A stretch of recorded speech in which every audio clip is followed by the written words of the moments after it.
படுகொலை செய்யப்பட்ட பகுஜன் சமாஜ் மாநில தலைவர் ஆம்ஸ்ட்ராங் உடலுக்கு அக்கட்சியின் தலைவர் மாயாவதி நேரில் அஞ்சலி செலுத்தியதுடன் குடும்பத்தினருக்கு ஆறுதல் தெரிவித்தார். பகுஜன் சமாஜ் கட்சியின் மாநில தலைவர் ஆம்ஸ்ட்ராங் உடலுக்கு அஞ்சலி செலுத்துவதற்காக உத்தரப்பிரதேச முன்னாள் முதல்வரும் பகுஜன் சமாஜ் கட்சியின் தேசிய தலைவருமான மாயாவதி விமானம் மூலம் சென்னை வந்தார்.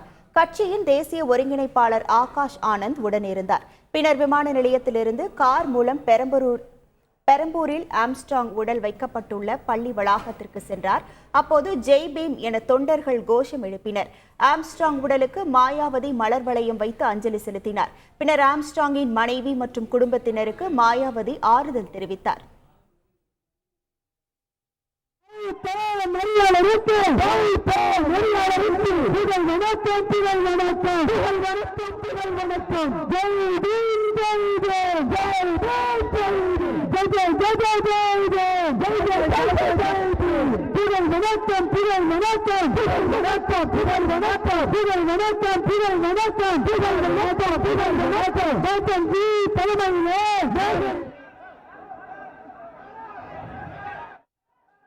ஆம்ஸ்ட்ராங் படுகொலை வழக்கை சிபிஐக்கு மாற்ற வேண்டும் என பகுஜன் சமாஜ் கட்சி தலைவர் மாயாவதி வலியுறுத்தியுள்ளார். ஆம்ஸ்ட்ராங் உடலுக்கு நேரில் அஞ்சலி செலுத்திய பின் உரையாற்றிய மாயாவதி, கொலைக்கு காரணமான உண்மையான குற்றவாளிகள் கண்டுபிடிக்கப்படவில்லை என்றும் வழக்கை சிபிஐக்கு மாற்ற வேண்டும் என்றும் வலியுறுத்தினார்.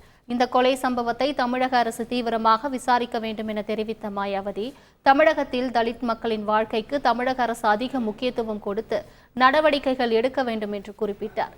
ஆம்ஸ்ட்ராங்கின் தொலைநோக்கு பார்வை, அம்பேத்கர் மீதுள்ள பற்று தன்னை ஈர்த்ததாகவும் மாயாவதி தெரிவித்தார். கட்சியை ஆம்ஸ்ட்ராங் முன்னெடுத்து சென்றது போல் நீங்களும் அதை செய்ய வேண்டும் என தொண்டர்களை கேட்டுக்கொண்டார். மாநில தலைவருக்கே இந்த நிலை என்றால் நமக்கும் இந்த நிலை ஏற்படுமோ என சாமானிய தலித் அஞ்சுவதாகவும், சட்டத்தை தங்கள் கட்சியினர் கையில் எடுக்க மாட்டார்கள் என்றும் மாயாவதி தெரிவித்தார். ஆம்ஸ்ட்ராங் குடும்பத்திற்கு பகுஜன் சமாஜ் கட்சி எப்போதும் உடன் நிற்கும் என்றும் மாயாவதி உறுதியளித்தார். தமிழகத்தில் தலித் இயக்கங்களை சேர்ந்தவர்களுக்கு பாதுகாப்பற்ற சூழல் இருப்பதாக விசிக தலைவர் திருமாவளவன் குற்றம் சாட்டியுள்ளார். சென்னை பெரம்பூரில் உள்ள பள்ளி வளாகத்தில் பகுஜன் சமாஜ் மாநில தலைவர் ஆம்ஸ்ட்ராங் உடலுக்கு திருமாவளவன் அஞ்சலி செலுத்தினார்.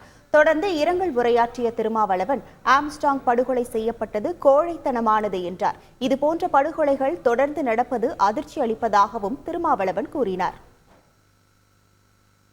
இந்த படுகொலை வன்மையான கண்டனத்திற்குரியது. கோழைத்தனமான படுகொலை. உண்மையான குற்றவாளிகள் யார் என்பதை கண்டறிய வேண்டும், அவர்களை கைது செய்ய வேண்டும் என்பதை மீண்டும் வலியுறுத்த கடமைப்பட்டிருக்கிறோம். இதுபோன்ற படுகொலைகள் தொடர்ந்து நடைபெறுவது அதிர்ச்சி அளிக்கிறது. குறிப்பாக தலித் இயக்கத்தை சார்ந்தவர்கள் சிறிய அளவிலே பணியாற்றக்கூடியவர்களாக இருந்தாலும், நம்முடைய ஆம்ஸ்ட்ராங் போன்ற தலைவர்களாக இருந்தாலும் பாதுகாப்பற்றவர்களாக இருக்கிறார்கள் என்பதுதான் இது உணர்த்துகிறது. இதில் பங்கேற்ற கூலிப்படையினர் யார் என்பதையெல்லாம் துருவி ஆராய வேண்டும். உரிய பாதுகாப்பு நடவடிக்கைகளை மேற்கொள்வதற்கு ஆவணம் செய்ய வேண்டும். இளைஞர்களால் போற்றப்பட்டவர் ஆம்ஸ்ட்ராங் என காங்கிரஸ் எம்பி சசிகாந்த் செந்தில் தெரிவித்துள்ளார். ஆம்ஸ்ட்ராங் மறைவு அவரை பின்தொடரும் இளைஞர்களுக்கு பேரிழப்பு என தெரிவித்துள்ள சசிகாந்த் செந்தில், சாதாரணமாக நடக்கும் இதுபோன்ற கொலைகளை தடுத்து நிறுத்த வேண்டும் என குறிப்பிட்டார். செய்திகளை உடனுக்குடன் தெரிந்து கொள்ள உடனே சப்ஸ்கிரைப் பண்ணுங்க.